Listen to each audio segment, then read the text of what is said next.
예, 여러분 반갑습니다. 오늘 이야기는 모기 박사 편입니다.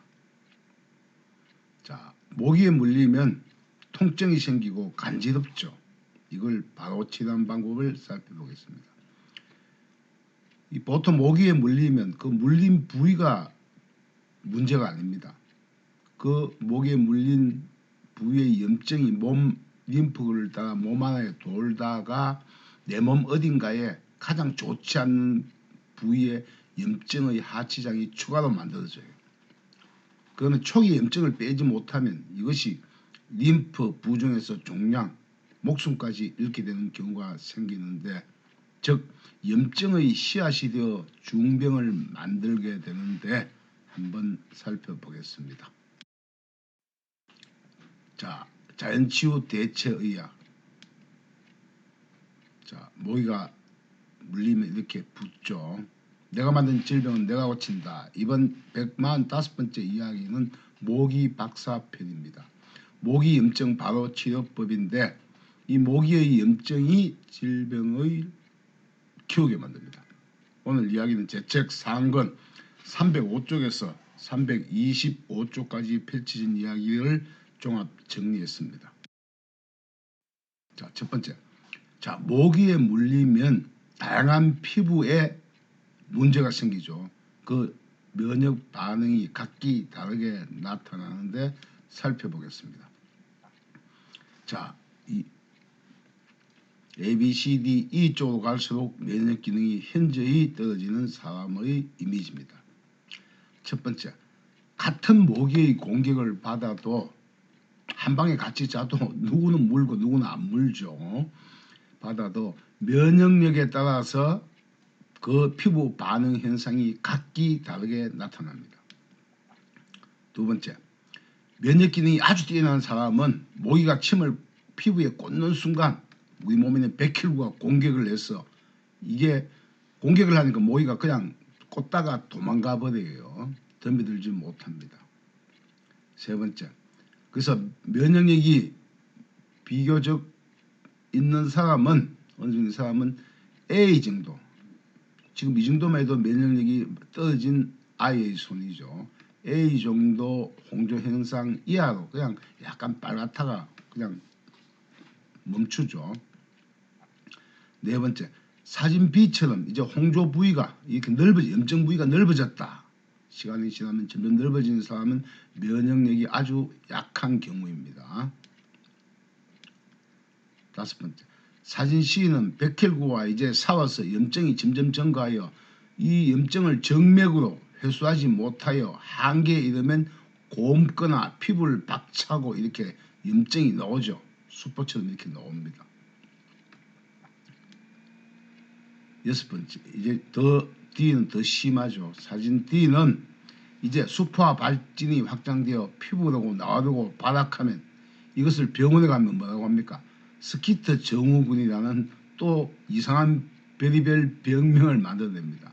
이 병명을 만들어야 일반 사람들이 현혹당해서 주사 맞고 약 잘 사먹죠. 그냥 면역기능 저하입니다. 저하. 일곱 번째, 사진 E.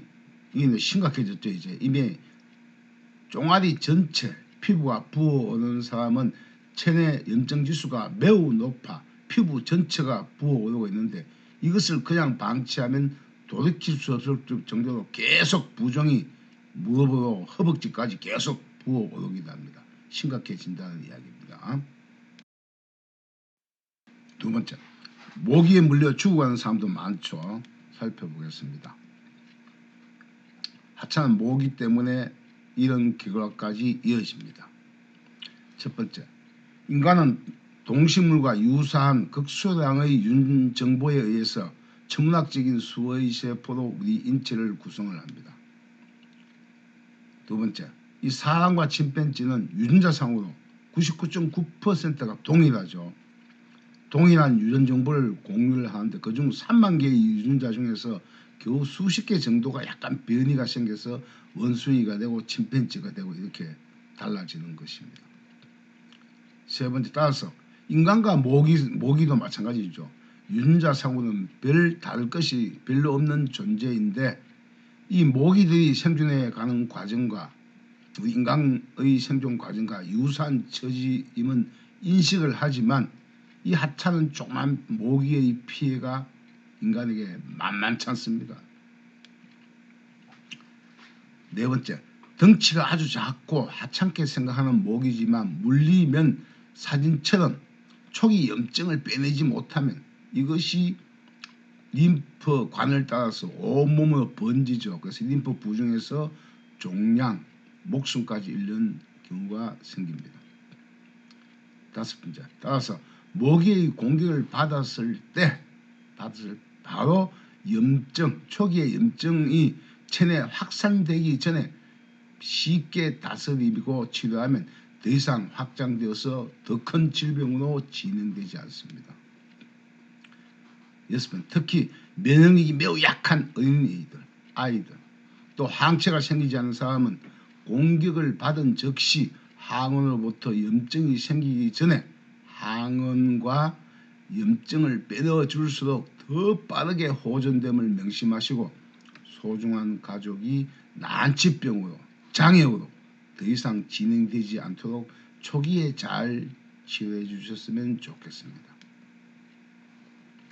일곱 번째, 초기에 병원균, 즉 항원과 염증을 빼내어 다스리면 통증도 이내 사라지고 간지러움도 바로 사라지게 됩니다. 세 번째, 한 해 수십만 명이 모기에 물려 죽어갑니다. 지금 여기 생긴 여기 피부의 염증, 이거는 아무 문제가 아니에요. 더 큰 오장육부가 손상을 입는다는 이야기입니다. 첫 번째, 이 모기는 암컷만 피를 빨아먹고 수컷은 물지 않습니다. 수컷은 식물의 즙이나 이슬을 먹고 사는데 암컷이 피를 먹는 이유는 알을 낳기 위해서요. 즉 단백질을 보충하기 위해서입니다. 자, 알을 낳으려면 단백질이 필요한데 피를 빨아먹어서 단백질을 보충하죠. 보통 모기는 한 번에 100에서 400개 정도의 알을 낳는다고 합니다. 엄청나죠. 세 번째, 한 번에 자기 몸무게의 2~3배 정도의 피를 빨아먹습니다. 몸무게의 2~3배 빨아먹으니까 많이 빨아먹으면 나중에 어떻게 됩니까? 날지도 못하죠. 자, 배부르게 먹은 뒤 모기는 한참 동안 앉아서 휴식을 취하게 됩니다. 이때 보통 사람들이 많이 잡죠. 네 번째, 물리면 몹시 가려운 것은 모기의 침의 독성 때문입니다. 사람의 몸에 구멍을 뚫으며, 즉 톱질해서 혈관을 찾고 피의 응고와 핏줄을 확장시키는 침을 주입하기 때문에 피부에 염증을 일으켜 부어오르고 가려워지는 것입니다. 다섯 번째, 이 모기는 말라리아, 뇌염, 황열병 같은 병을 옮겨 매년 수십만 명의 목숨을 앗아갑니다. 여섯 번째, 그중 작은 빨간집 모기는 일본 뇌염을 일으키고 학질 모기과인 얼룩날개 모기는 혈액 내 말라리아 원충을 번식을 시킵니다. 또 5명 중 1명이 사망하는 열대지방의 숲 모기는 댕기열을 옮깁니다. 일곱 번째, 또 10명 중 1명이 죽는 신경계에 침투하는 웨스트나일 바이러스를 옮기는 모기도 있고, 또 우간다에서 발생한 소두증, 머리가 작게 태어나는 아기를 만드는 지카 바이러스를 옮기는 모기도 있습니다. 네 번째, 면역력이 약한 사람을 모기가 공격을 합니다. 첫 번째, 모기는 면역력이나 항체가 약한 사람이나 혈액순환이 잘 되지 않는 부위를 공격해요. 혈액순환이 잘 되는 부위는 거기에 침을 꽂으면 100kg가 공격하니까 피를 빨아먹을 수가 없죠. 혈액순환이 안 되는 부위, 피부가 검은 부위, 이는 찬 부위를 공격합니다. 두 번째, 건강한 사람은 모기가 피부를 절개하여 침이 들어가면 사람 몸속의 백혈구와 림프구 심지어 대식세포가 공격하기 때문에 쥐가 피를 빨아먹을 수가 없어요. 세 번째, 따라서 같은 방에 있어도 건강한 사람은 모기의 공격을 못하게 되는 것이므로 면역력이 약한 사람의 피를 빨아먹으며 알을 낳기 위해서 필요한 단백질을 보충하게 되는 것입니다. 네 번째, 그래서 모기는 자기 몸무게의 2~3배의 피를 빨아먹은 모기는 이제 몸이 무거워서 잘 날 수 없을 때 보통 사람들 손에 맞아 이렇게 죽게 되죠.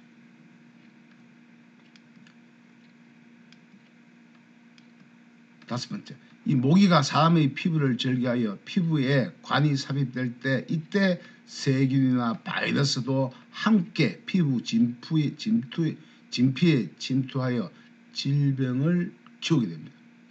그러니까 백혈구가 달려와서 계속 지금 공격해서 이 바이러스나 세균, 균을 죽이니까 죽일수록 자꾸 염증이 점점 많이 생기죠. 자폭하니까 그 염증이 자꾸 팽창하고 또 모세에서 새로운 백혈구 정원군이 와야 되기 때문에 피부가 자꾸 붓게 되는 것이에요.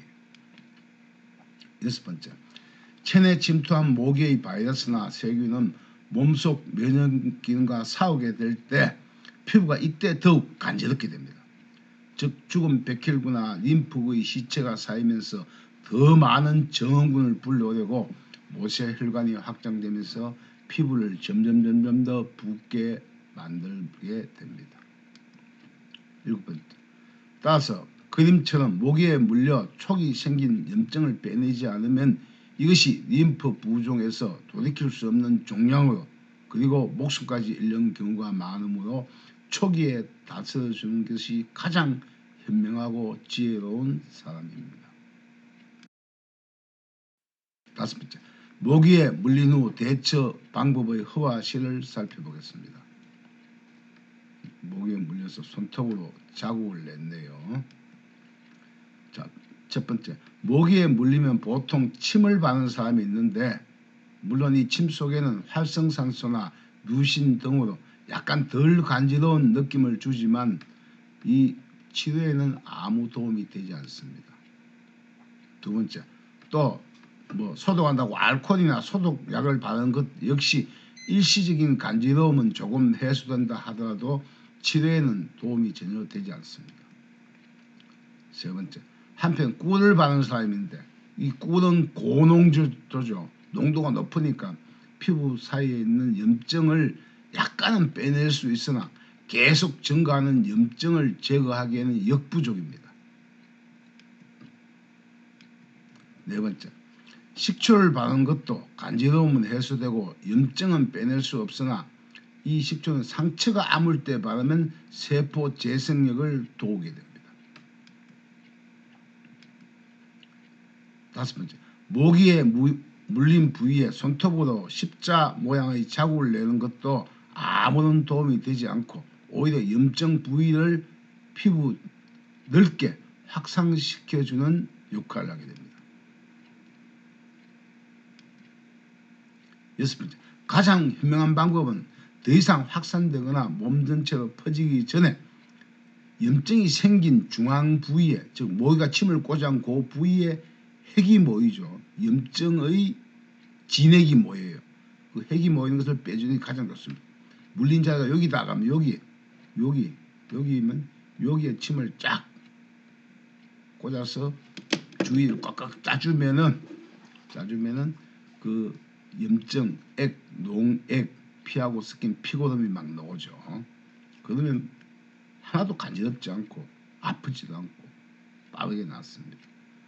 일곱 번째, 그래서 모기가 물린 느낌이 있을 때 약간 그 부위가 약간 빨고 간지러운 부위가 있으면 그 간지럽기 전에 바늘이나 살침으로 모기가 피부를 절개한 중앙 부위를 찾아 찌르고 주위에 2~3cm 주위에 주변을 눌러가며 염증을 짜냅니다. 이때 피와 고름이 함께 섞여 나오고 심지어 노란 물, 그 다음에 수액 이런 것도 막 나올 수가 있습니다. 여덟 번째, 이때 투명한 림프액이나 농백혈이 함께 빠지게 되는데 최대한 짜내주면은 최대한 짜내주고 정상적인 짙은 피가 나올 때까지 짜내주면 이 더 이상 부풀지도 않고 간지럽지도 않고 뭐 한 서너 시간 있으면 그냥 상처가 아물어 버립니다. 6번째, 자 따라서 모기에 물리면 바로 치료해야 됩니다.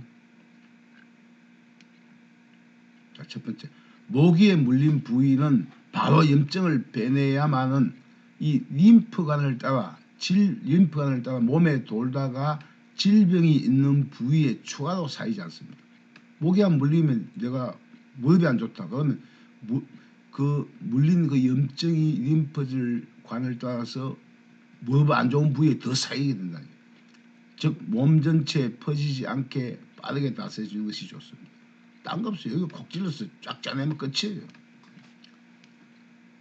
자, 체내 쌓인 염증의 문제와 염증을 빼내는 방법은 제 강의 36강, 37강을 이 영상을 보시면 더 심오하게 이 염증이 얼마나 인간을 질병의 깊이를 더하게 만드는지 자세히 이해하실 수 있습니다. 36강, 37강 보시면 참고가 됩니다. 세 번째, 정리하면은 그 어떤 충격이든 우리 인체에 붓는 부분, 살찌는 부위, 혹은 붉어지는 부위, 혹은 검어지는 부위가 있다면 체내 염증이 증가하거나 혈액순환이 막힌 부위. 이 방치하면은 면역 기능이 점점 낮아지고 혈류가 막힌 조직의 범위가 확장 중이오니 하찮게 생각하지 마시고 초기에 반드시 붉게 오른 부위 중심의 염증을 빼내주면은 더 이상 큰 질병으로 확산되지 않게 됩니다. 자, 보통 사람들은 병이 깊어지면 그 원인이 모기에 물린 것도 질병이 깊어진 원인이 되는 것을 모르는 경우가 많습니다. 다섯 번째, 모기에 물린 염증이 이것이 질병의 씨앗이 되어 더 큰 질병이 발생하지 않았으면 좋겠습니다. 특히 어린이들, 면역 기능이 약한 어린이들은 물리면 바로 짜내주세요. 그건 더 건강해집니다. 자, 오늘 이야기는 여기까지네요. 자, 우리 인체에 있는 오장육부죠. 오장육부, 간, 심장, 배. 자, 내가 만든 질병은 내가 고친다. 다음 146번째 이야기는 인체 탐구 편입니다. 음양 오행과 오장육부. 내 몸에 있는 모든 장기와 장부를 알면 습관이 바뀔 수밖에 없어요. 자, 긴 이야기 시청해 주셔서 감사합니다. 정보가 도움되셨다면 구독은 한 번만 누르면 더 이상 누를 필요가 없겠죠. 내용이 좋으면 좋아요, 알림 설정을 부탁을 드리겠습니다. 예, 긴 이야기 시청해 주셔서 감사합니다. 모기에 물려도 살아남을 수 있는 사람이 되었으면 좋겠습니다.